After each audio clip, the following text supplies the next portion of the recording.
दोस्तों वेदांता लिमिटेड की बात करें तो यहाँ पे बहुत बड़ी गुड न्यूज निकल के आ रही है। वेदांता लिमिटेड अब सऊदी में गोल्ड माइनिंग करने जा रहे हैं। तो आप देख सकते हो कि लगातार ग्लोबल मार्केट में वेदांता का वर्चस्व बढ़ रहा है। किसी भी तरह की माइनिंग हो, हर मेटल की माइनिंग कंपनी करती है और कंपनी ऑयल गैस और पावर सेक्टर में भी तेजी से अपने बिजनेस को बढ़ा रही है। और इस फैलते हुए बिजनेस को व्यवस्थित तरीके से आगे बढ़ाने के लिए उन्होंने डीमर्जर का प्लान बना दिया है। यानी कंपनी को 5 हिस्सों में बांटने का, जिससे आने वाले समय सारे के सारे बिजनेस तेजी से आगे बढ़ पाए। तो आप देख सकते हो कि यहाँ पे बहुत बड़ी गुड न्यूज है, लेकिन साथ में एक वेदांता को झटका भी लगा है।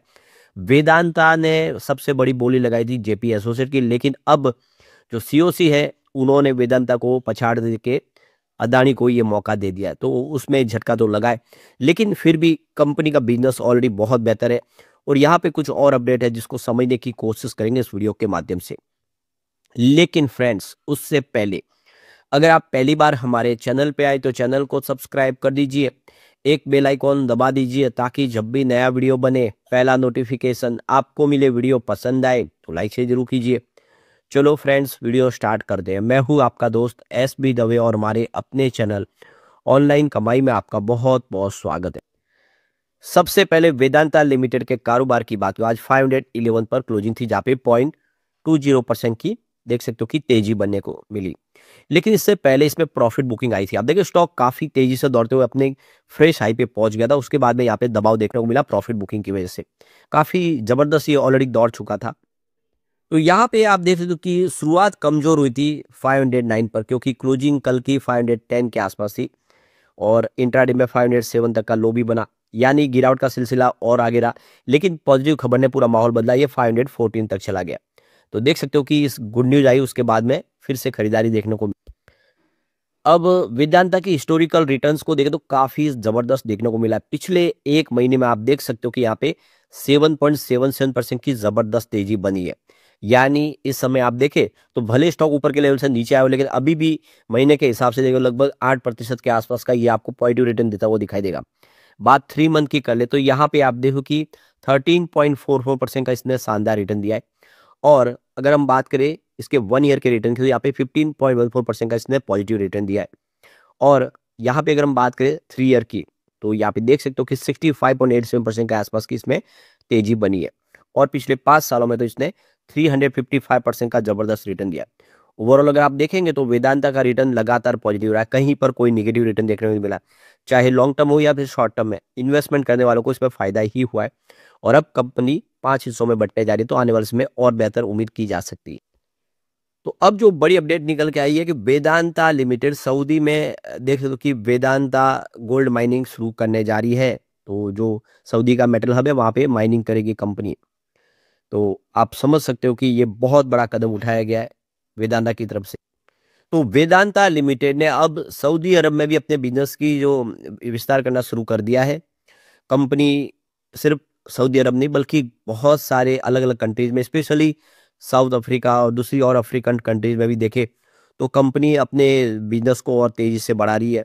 लगातार कुछ नई सब्सिडीज का गठन हो रहा है। पिछले दिनों हमने देखा है कि इन्होंने एक नई सब्सिडीज कंपनी भी बनाई है बिजनेस को आगे बढ़ाने के लिए। तो ये देखो कंपनी अगले 6 से 8 महीनों के अंदर देख सकते हो कि पश्चिम सऊदी और अरब में कॉपर और गोल्ड की खोजबीन शुरू कर देगी। तो कॉपर और गोल्ड की माइनिंग होगी सऊदी अरब में। तो अभी तक देखिए सऊदी अरब यहाँ पे सिर्फ तेल के ऊपर डिपेंडेंट था, लेकिन अब वो इस तेल को छोड़ के आने वाले समय कॉपर और गोल्ड भी खोज करना चाहते हैं, ताकि उसमें आने वाला जो समय सऊदी के लिए काफी बेहतर हो। क्योंकि धीरे धीरे आप देखें तो लोग ईवी की तरफ कन्वर्ट होने लगे। जिस तरह से ईवी व्हीकल बढ़ने शुरू हो चुके, तो लग रहा है कि आने वाला जो समय वो तेल के लिए ठीक नहीं होगा। तो इन्होंने अपने रास्ते तलाशने शुरू कर दिए। तो यहाँ पे वेदांता को ऑलरेडी यहाँ पे लाइसेंस मिल चुका है। तो ये देख सकते हो कि अनिल अग्रवाल की कंपनी ने पहले ही $2 अरब की कॉपर प्रोसेसिंग फैसिलिटी लगाने का निर्णय कर लिया है। तो सऊदी की जो विजन 2030 के तहत खनन को बड़ा पिलर बनाया गया है। वेदांता को ये कदम उठाने में आप देखें तो मिलन इंडस्ट्री में उसकी एक नई तेजी को दौर शुरू हो सकता है। तो अब देखो कि सऊदी अरब भी जो अपनी अर्थव्यवस्था को सिर्फ तेल के भरोसे छोड़ना नहीं चाहते। उनको पता है कि आने वाले समय हो सकता है कि तेल का उतना बाजार अच्छा ना हो, तेल के भंडार भी धीरे धीरे खत्म हो जाएंगे। तो उन्होंने अब माइनिंग मेटल की तरफ नए दौर में शुरुआत कर दी है, जिससे आने वाले समय सऊदी को आगे बढ़ने में किसी प्रकार की कोई कमी न रहे। तो अब इस बड़े ट्रांसफॉर्मेशन में आप देखोगे कि भारतीय कंपनी वेदांता एक बड़ा रोल प्ले करने जा रही है। तो ये देख सकते हो कि अब 6 से 8 महीनों में रेगिस्तानी जो इलाके हैं सऊदी अरब के, वहाँ पर कॉपर और गोल्ड की खोज शुरू की जाएगी। और इसके लिए मंगलवार को ऑलरेडी कंपनी को लाइसेंस मिल चुका है सऊदी अरब सरकार की तरफ से। अब यहाँ पे गौर करने वाली बात, सिर्फ वेदांता को ही लाइसेंस नहीं प्राप्त हुआ, बल्कि चीन की जो कंपनी है यहाँ पे देखिए जिजिन माइनिंग ग्रुप, और ऑस्ट्रेलिया की जो खनन कंपनी है जीना राइहार्ट, और उसकी जो कंपनी है हैंकॉक प्रोस्पेक्टिंग, उनको भी, इन ग्लोबल कंपनियों को लाइसेंस जारी कर दिया गया सऊदी अरब की तरफ से। तो सऊदी में इंडियन मॉडल दौड़ाने की तैयारी है वेदांता की। वेदांता पे कॉपर और निकल बिजनेस के सीईओ पुनीत खुराना ने बताया कि कंपनी भारत में पहले से एक मजबूत मेटल वैल्यू चेन बना चुकी है। माइनिंग से लेकर प्रोसेसिंग तक अब वही मॉडल सऊदी अरब में दौड़ाने की तैयारी है। उनके मुताबिक पहले माइनिंग कॉन्ट्रैक्ट जनवरी के बीच तक अवार्ड कर दिया जाएगा और शुरुआत होगी बाद में जाबल जैद बेल्ट से। तो कंपनी आप देखिए वहाँ पे माइनिंग करेगी और फिर प्रोसेसिंग भी करेगी। तो एक बड़ी अपॉर्चुनिटी इस समय दिख रही है वेदांता के लिए। तो यहाँ पे करीब 2 अरब डॉलर का बड़ा निवेश हो रहा है। तो कॉपर प्रोसेसिंग प्लांट के लिए वेदांता पहले ही 2 बिलियन डॉलर, लगभग 16,000 करोड़ रुपए सऊदी कॉपर प्रोसेसिंग फैसिलिटी में लगाने का वो फैसला कर चुकी है। अब तक का जो किसी भी ग्लोबल माइनर का लिए विजन 2030 में दिया गया सबसे बड़ा ये भरोसा माना जा रहा है। तो बिल्कुल आप देख सकते हो कि वेदांता ने बहुत ही शानदार फैसला किया है। कॉपर रॉड प्लॉट की ग्राउंड ब्रेकिंग हो चुकी है, उत्पादन 2026 में शुरू होगा। कॉपर स्मेल्टर 2028 तक चालू करने की उनकी तैयारी है। तो कंपनी कॉपर का प्रोसेसिंग ऑलरेडी सऊदी में कर चुकी है और अब गोल्ड की भी माइनिंग शुरू होगी। तो यहाँ पे देखिए सऊदी ने भी अपना लक्ष्य बना दिया माइनिंग को तीसरा पिलर बनाने की। तो सऊदी का दावा है कि उसके पास 2.5 ट्रिलियन डॉलर के मिनरल्स है, जिसमें फॉस्फेट, कॉपर, बॉक्साइट जैसे महत्वपूर्ण मिनरल है। तो विजन 2030 पेश किया है, जिसके तहत माइनिंग सेक्टर की आर्थिक हिस्सेदारी को 4 गुना बढ़ाने का लक्ष्य लेके कंपनी आगे बढ़ रही है। और वो इससे सऊदी को दुनिया की सबसे बड़ी खनन हब बनाने की तैयारी कर रही है। और इसके लिए लगातार आकर्षित किए जा रहे निवेशकों को।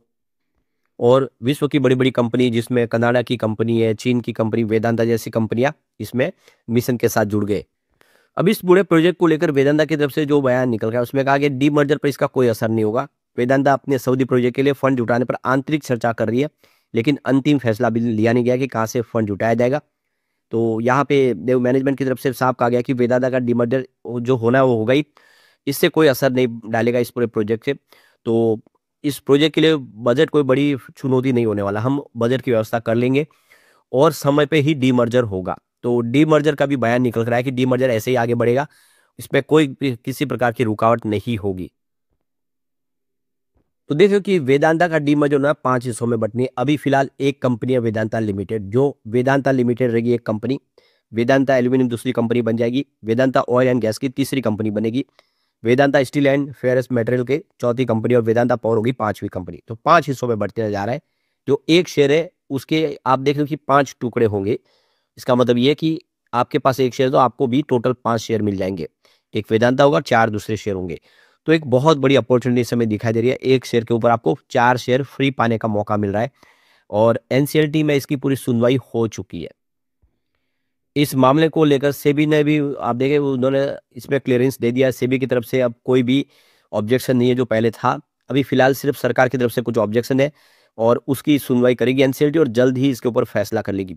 तो जल्द ही यहाँ पे डीमर्जर होता हुआ दिखाई देगा। कंपनी के बिजनेस की बात करें तो काफी तेजी से बढ़ा। पिछले 10 साल में इसका सेल्स ग्रोथ देखें तो 8% के आसपास था, जो 5 ईयर के हिसाब से बढ़ते हुए 13% तक पहुंचा। 3 ईयर के हिसाब से फिर से गिर के आपको 5% पे आता हुआ दिखाई देगा, लेकिन इस टीटीएम फिर से बढ़ते हुए 9% तक गया है। तो सेल्स ग्रोथ फिर बढ़ा है। अब बात करें प्रॉफिट ग्रोथ की तो देखो 10 ईयर के हिसाब से 22% के आसपास था अच्छा खासा, जो 5 ईयर के हिसाब से गिर के 2% पर आ गया और 3 ईयर के हिसाब से गिरते हुए -10% हो गया था। लेकिन इस टीटीएम सीधा जंप देके वो देख सकते हो कि आपको 23% तक जाता हुआ दिखाई देगा। यानी अब कंपनी का सेल्स ग्रोथ और प्रॉफिट ग्रोथ दोनों ही बहुत ही शानदार है, काफी तेजी से बढ़ रहे। तो ये इशारा करे कि आने वाले समय वेदांता बेहतर कर सकता है। अब यहाँ पे अगर हम बात करें इसके स्टॉक की सीएजीआर की, 10 ईयर के हिसाब से 19% था, 5 ईयर के हिसाब से 36%, 3 ईयर के हिसाब से देखें तो 18%, इस 1 ईयर के हिसाब से 15% के आसपास है। रिटर्न और इक्विटी देखिए आरओई तो 10 ईयर के हिसाब से 15% के आसपास था, जो 5 ईयर के हिसाब से बढ़ते हुए 24% तक पहुंचा।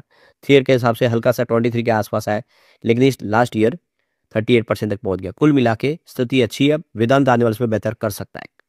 लेकिन फ्रेंड्स, कोई भी इन्वेस्टमेंट करने से पहले अपने फाइनेंशियल एडवाइजर से एडवाइस ले ले या अपना खुद का रिसर्च करें, क्योंकि मैंने वीडियो आपके एजुकेशनल पर्पज के लिए ही बनाया। वीडियो पसंद आए तो लाइक से जरूर कीजिए और चैनल को सब्सक्राइब कर दीजिए। Thank you friends.